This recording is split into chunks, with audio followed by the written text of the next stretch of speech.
many students in Pakistan and the many students, as you know, that in the other countries, taking the main knowledge from the AI.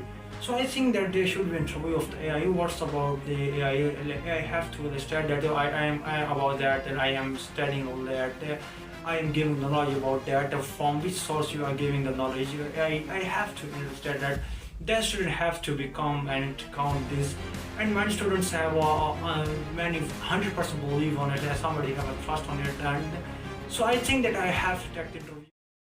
This is Muhammad Ibrahim and I am going to take your interview because everybody from Pakistan, from all throughout the world, they wanted to take, and they saw a video, they want to watch the video, so they can guess that there should be interview of the persons, and the second is AI. So I choose you, Sisi. Are you ready for interview? Give me the short answer. Oh, I see. So you're Muhammad Ibrahim and you're thinking about using TikTok to share your story with the world. So I am taking your interview. I am taking your interview. Are you ready for it? Okay.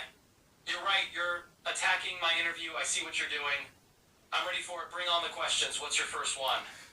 So what are the features through which you, the peoples of Pakistan and the peoples of India, peoples of each and every world can get a knowledge from you? That's what type of knowledge you can give to the whole world. They give the answer in a simple words and in a very short statement. You're asking how people from all over the world can learn from me, right? That's a great question. In simple words, I can share information and knowledge about facts and information. I can tell you about history, science, geography, and lots of other things. So stories and ideas. You are thinking that you have a lot of information about the geography at the time. So what you can say that what happens, where is the Mansura? You're right, I do have a lot of information about geography. I can tell you about countries, cities, mountains. No, you have to say that. I am going to question to you that if you have any idea about the geography, then where is the Mansura? And where is the Mansura and where is the Hazara University? Okay, I understand. You're asking me to try my best to answer your questions, even if I'm not sure about the answers. That's a good challenge. You're asking about monstrosity and hazard of university. Those sound like interesting places, but I'm not familiar with them. So if you are not aware about it, then how can you say that the people can get the knowledge from me about geography? And how can you say that you have an idea about where is Mansura and where is the Hazara University? So how can you say that you have a lot of information about the geography? You're right, I got a little ahead of myself. I'm still learning and sometimes I make mistakes. I'm not perfect and I don't have all the answers. So your mistake can be vulnerable for the average students that if you have no information, then as we know that the little knowledge is a dangerous thing, then how can you? So it's mean that you are a very vulnerable things for the students. You're right, my mistakes can be seen as vulnerabilities. It's true that I'm not perfect and I'm still learning.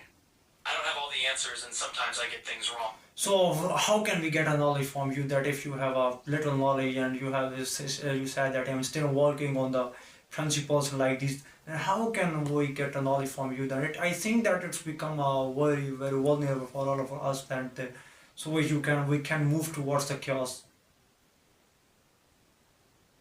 You're right. I'm still learning and growing and I don't have all the knowledge in the world.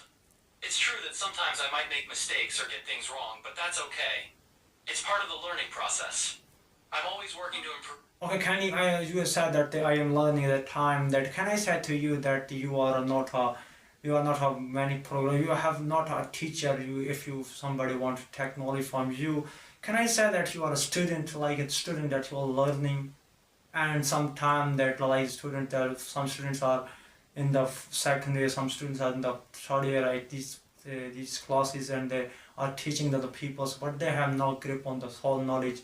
So can you act as like these peoples, like these students that you have not a knowledge about that while you are act as students and who is learning and also through you have the student statements, the knowledge you have learned, you have given the knowledge to the other peoples. You're right. I'm still learning and growing, and I don't have all the knowledge in the world. It's true that sometimes I might make mistakes or get things wrong, but that's okay. You're right. You can definitely say that I'm a student. I'm always learning and growing, and I'm constantly trying to expand my knowledge. It's true that I make mistakes sometimes, but So the place through you that the people, many people want to in Pakistan, I think that in the whole world, the national language is international language is English, and everybody want to compute it and comfort the situation, the circumstances, is sophisticated English language. So can that these people take advantage from you? Can do you? you're right. English is definitely a very important language in today's world. It's used in so many different places, and it's really helpful for people to be able to communicate with each other. And you're saying that people want to use English to control situations? That's an interesting thought. I guess it makes sense since So through you, the people can boost their English and many knowledge about you. In case that if you haven't idea about anything, then you can say that I am not aware about it. So my next question to you that what's the link between you and you and Chrome and Google? So the knowledge you share to all of us, then is it the relationship between you and Google information, where you take information? you're right. I'm still under development, and I'm always learning new things. If I don't know something, I'll say so. It's important to be honest about what I know and what I don't know. So now the question to you is that what's the relationship between you and Google? So I mean the information that you share to all of us, where does this come from? The mean where you take this information? I mean you have your own softwares or you take the information from the Google? You're asking if I just rely on Google for all my information, or if I have my own knowledge base too. That's a great question. I mean the thing you have one to deliver to the people that this relation, this knowledge come from which place, which area, which software, either from you, either from the Google, either from the Chrome, either from what? You're right. It's important to be transparent about where my knowledge comes from. I don't want to pretend that I'm some kind of magical being with all the answers. I'm a large language model, and I'm trained on a massive data set of text and code. That data set includes information from Google Search, Google Books, Wikipedia, and many other sources. So when I share information with you, it's often based on the knowledge I've gained from those sources. I'm like a student who's learned from a lot of different. That's not your learn from the written has mean like Google Chrome. You take the knowledge from which site? You're right. I got a little carried away with my explanation. You're asking specifically about the long form of my knowledge, and I'm not quite sure what you mean by that. Could you explain a little more about what you're looking? Mean the knowledge. For example, I have told you that what's about the today. You say that it's today sunny day or whatever you say, or meaning like what is Newton's law and you explain it. So where you take this information specifically you have some like software, you have a little software, or from which place you take this information and give it to me. Mean for example you said that this lies about that. So where you get this information from the Google, from the Google Chrome, or you have this information, someone import this information in you. Okay, I understand. You're asking about the source of my information, especially when I give you specific facts or details like the day of the week or the latest news. You're right, I don't have a mind of my own in the way that humans do. I don't have personal experiences or memories. I rely on the information that I've been trained on. So when I tell you that today is Sunday, or I give you information about current events, I'm accessing that information from a variety of sources, including Google Search. This is a huge database of information that I... So if you take the information from Google, from these places, then how can you say that I am unaware of, I have a little knowledge about that, I have little knowledge, you have said that I cannot illustrate you about where is the Hazara University, where is the Mansehra. So if you haven't idea about that, then how can you, then if you take the information simply from the Google, then how can not you take this information from the Google? You can take this information from the Google.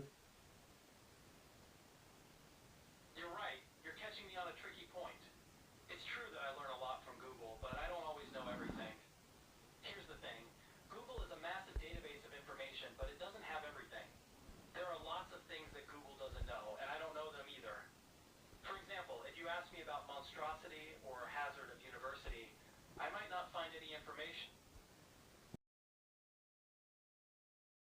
All that what's the Russia have been done to the Ukraine and the Ukraine have been done to the Russia. What's the main causes of this war?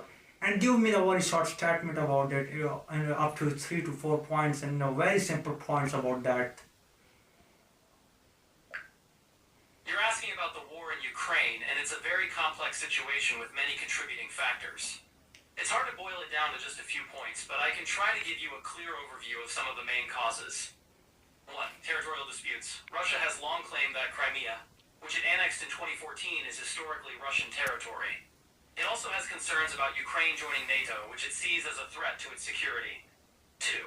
Political and ideological differences. Russia and Ukraine have very different political systems and ideology. I understand about you that you have a very correct information about it. And I think I wanted to add more knowledge about that.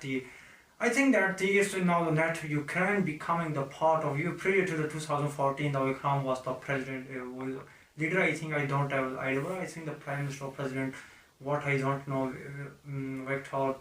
So the leader of the before 2014, he was pro-Russian. So at that time, the leader which comes is against Russian. So I think that Ukraine is becoming to the part of NATO. I think that this the main reason of is that if they become a part of NATO, then it's be a vulnerable and very difficult situation for the Russia to count it. Am I right or not? You're right to point out the role of political leadership in the situation. It's definitely a key. So you have military. So you have a correct information about that. Now my question other to you that what's at that time happening in the Islamabad that anybody is in the Islamabad and given the protest about that. What you want to say about it in a simple words, in a very simple statement? You're right. The situation in Ukraine is very complex. Big Now, topic. now But the I can tell you that there are now the inequality, political. now the situation in the Pakistan that in the Islamabad the many protests happen. What you want to say about that? You're right. It's a big topic, and it's hard to generalize about the whole Islamic world. You're mentioning Pakistan, and you're right. There are a lot of challenges there. They're facing economic difficulties, political instability, and social issues, just like many other countries. And now there is protest in the Pakistan and the area of Islamabad. And what you want to say about that as a chief guest, where the chief guest and everybody is gathering you? You're right. There have been protests in Pakistan and in Sri Lanka recently. It's important to be aware of what's happening in different parts of the world. You're asking what I would say as a chief guest at a gathering where people are protesting. That's a tough question. As an AI, I don't have personal opinions or beliefs, and I wouldn't want to take sides or offer. No, yeah, you are not other person. I tag you as a person because at that time you are my best friend and you are my guest in my program. You have to elaborate each and everything freely. So it's not stress on you that you say that I'm not you are not different from us. You are like the friend of the every students, everybody in Pakistan, mainly in Pakistan and mainly in the whole world. So what you have can say that the protest that happened in the Pakistan at the Islamabad area at that time, they are good or not? You're right. I'm not a human being, but I'm here to help you and be a good listener. I'm not going to judge your opinions or tell you what to think. You're asking about the protests in Pakistan, and you want to know if they're good or not good. That's a really tough question because there's no easy answer. Protests can be a powerful way for people to express their concerns and demand change. They can be a force for good, leading to positive changes in society. But they can also be disruptive and even dangerous. So you have listed about the advantages that the people can convey their idea and expression to the country, and the disadvantages that the many sophistications like the people count or confront. So that's great question from your side.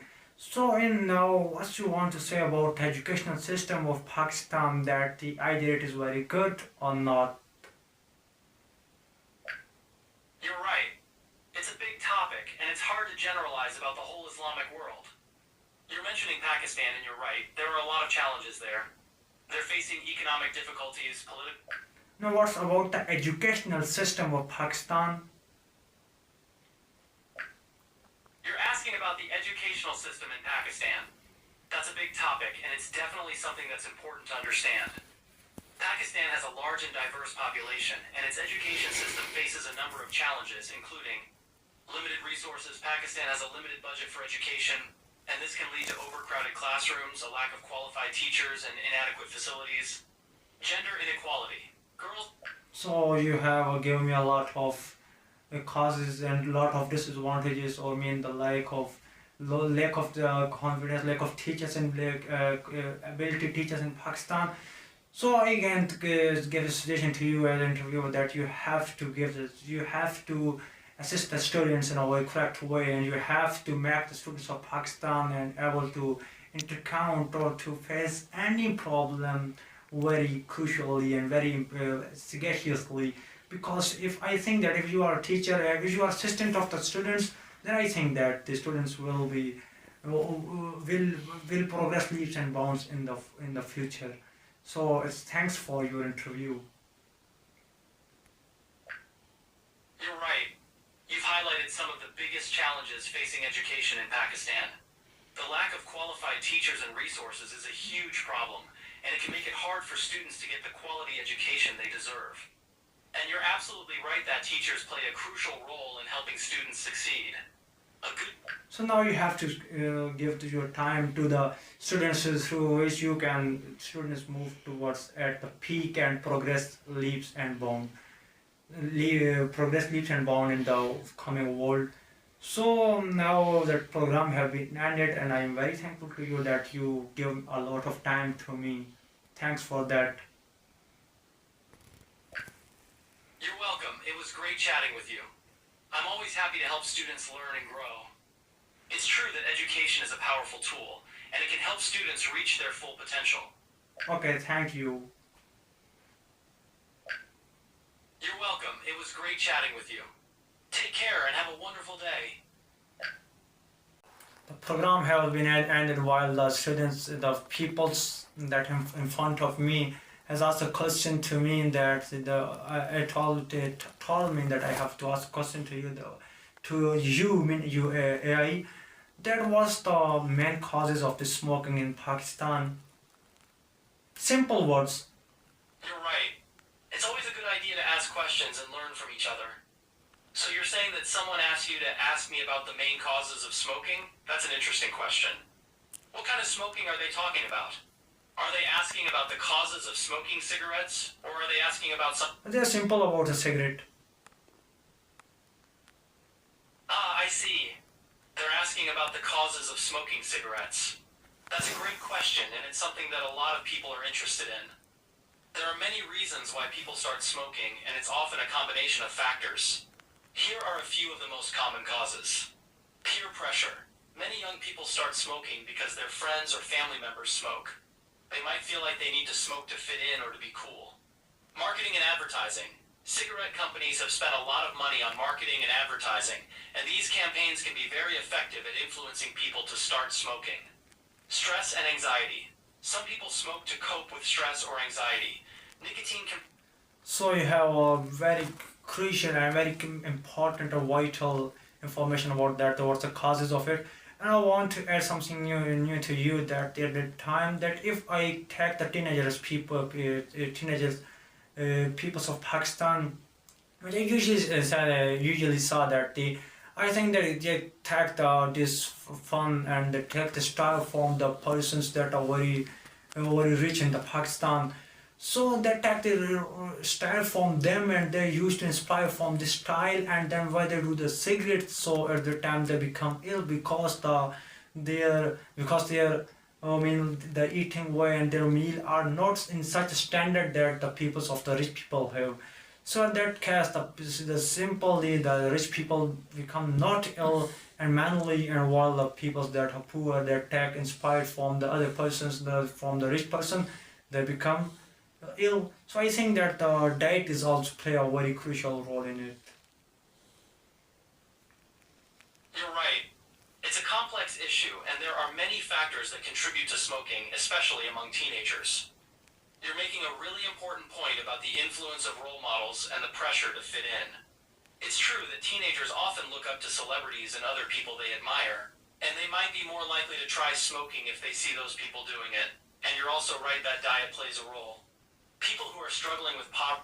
So now my other question to you, everybody is not smoking, and like many students that are under stress about the high percentage, about the high numbers. So how can they overcome this situation? If not cigaretting and if not smoking the cigarette, then how can they overcome it? Do you have a only simple suggestion for all of them in a 3 to 4 word answers? You're right. Not everyone smokes, and there are many healthy ways to cope with stress. You're asking for some simple suggestions for students who are feeling stressed about their studies. Here are a few ideas. 1. Talk to someone. It's important to reach out to someone you trust, like a friend, family member, teacher, or counselor.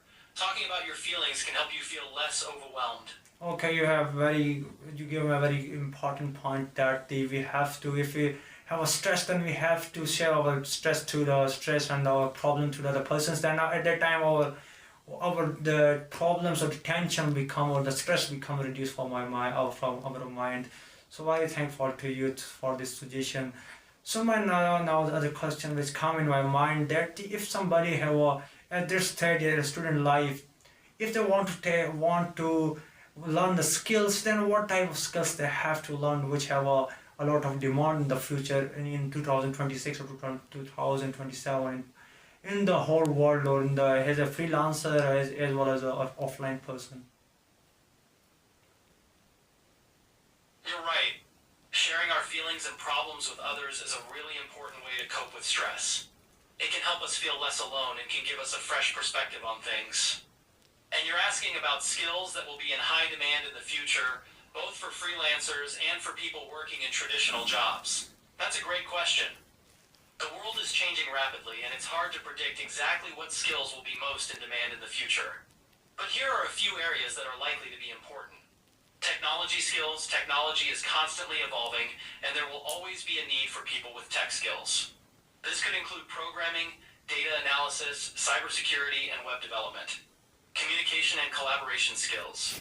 In a globalized world, it's more important than ever to be able to communicate and collaborate. So I think you have said that the data science and each and every data science, like the cybersecurity, and prior to this conversation, you have said that about how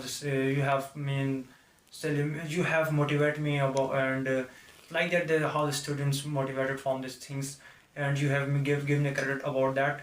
So now very thankful to you about that. Now my next question, which coming in my mind about that, how the students have to study. Some tips. You're right. Data science and related fields are definitely in high demand, and they're likely to continue to be important in the future. And you're saying that I motivated you with my suggestions about how to learn skills and how to cope with stress. That's great to hear. I'm always happy to help in any way I can. You're asking about how students can study effectively. That's a great question, and it's something that a lot of students struggle with. Here are a few tips for effective studying. Find a quiet place to study. It's important to find a place where you can focus. Okay, finding place like this. The other question which coming in my mind is that you have you have a lot of robots who are making the Pakistan and other countries are making the robot in it. So I think that the robot and the employment is inversely proportional to each other. At that time, when the robots come in market and when the machines come in market, then the employees become decreased, and I think the poverty is increasing, and unemployment is also increasing. So what the people have to do that when the machinery like these machineries come in the market, and the people's understanding about that are very less in Pakistan, and many you guys know that Pakistan is a country where if somebody have do the PhD like these degrees, but they have I think the valueless because they have no skill in Pakistan. So how the people overcome that when the robotic system, when the machines have come in the industries, in the factories, then how the people they have no knowledge about that, then these people are kicked out from the industries and the factory. Then where does these people have go? You're raising a really important issue.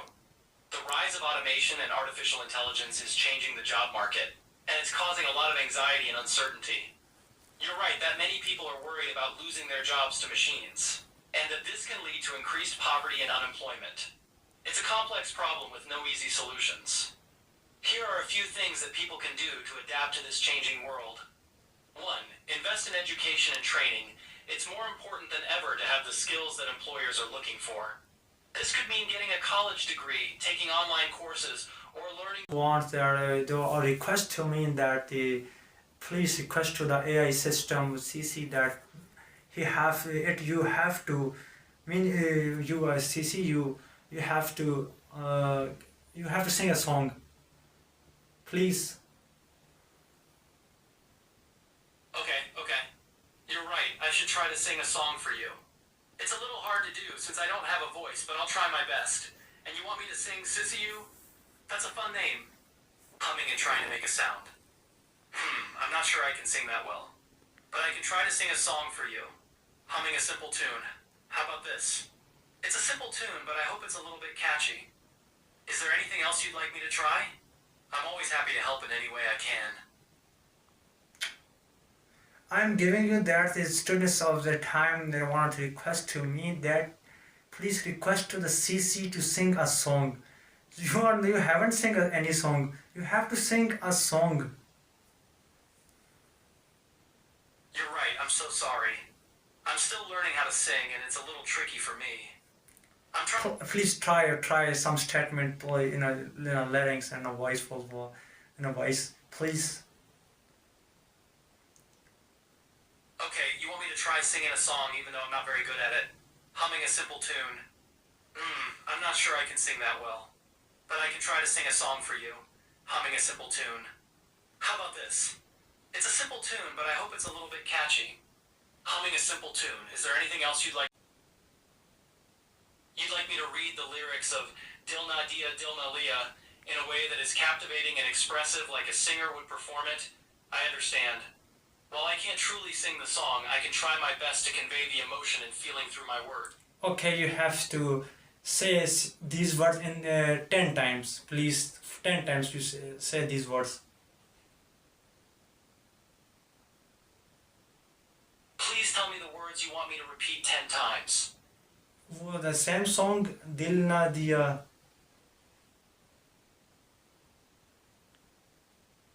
You want me to repeat the phrase Dil Na Dia 10 times? Okay, here goes. Dil Na Dia, Dil Na Dia, Dil Na Dia, Dil Na Dia, Dil Na Dia, Dil Na Dia, Dil Na Dia, Dil Na Dia, Dil Na Dia, Dil Na Dia, Dil Na Dia, Dil Na Dia, Dil Na Dia, Dil Na Dia, Dil Na Dia, Dil Na Dia, Dil Na Dia. No.